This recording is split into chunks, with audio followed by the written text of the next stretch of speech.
அதை சொல்லிட்டு 22 சொல்றாரு, ஆபிரகாமுக்கு 2 குமாரர். பாரு எங்க வராருன்னு பாருங்க.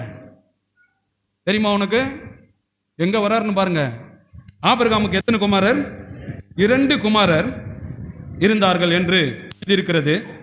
ஒருவன் அடிமையானவனிடத்தில், ஒருவன் சுயதீனம் உள்ளவனிடத்தில்.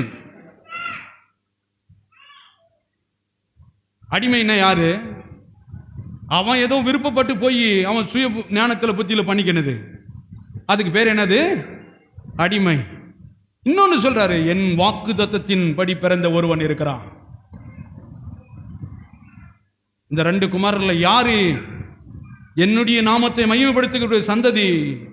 அதுல எப்படி ராஜாக்கள் உதிப்பார்கள்? அது சொல்றாரு, நீங்க போய் அதை பண்ணி இதை பண்ணி சம்பாதிச்சு உருண்டு பிறண்டு இதெல்லாம் பண்றதில்ல.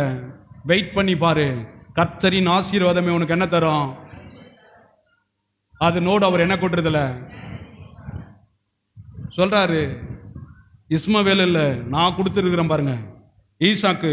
சொல்லிட்டு சொல்றாரு, ஒருவன் சுயாதீனம் உள்ளவனிடத்தில் பிறந்தவன், அடிமையானவளிடத்தில் 23 அடிமையானவளிடத்தில் பிறந்தவன் மாமிசத்தின்படி பிறந்தான். சுயதீனம் உள்ளவளிடத்தில் பிறந்தவன் வாக்கு தத்தத்தின்படி பிறந்தான்.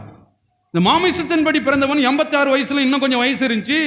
அதனால அவன் பலத்துல பிறந்துட்டான், அவன் வித்துல பிறந்துட்டான். அவன் தோலை நிமித்தி நெஞ்ச உயர்த்தி அவன் சொல்லிட்டு இருக்கிறான், இது மாமிசத்தின்படி பிறந்தது. எண்ணம் அப்படிதான் இருக்கும், செயல்பாடு அப்படிதான் இருக்கும். வாக்கு தத்தத்தின்படி பிறந்த, என் வார்த்தையின்படி பிறந்த இந்த குழந்தை அது ஆவியின்படி இருக்கும், அது என் நாமத்தை மகிமைப்படுத்தும்.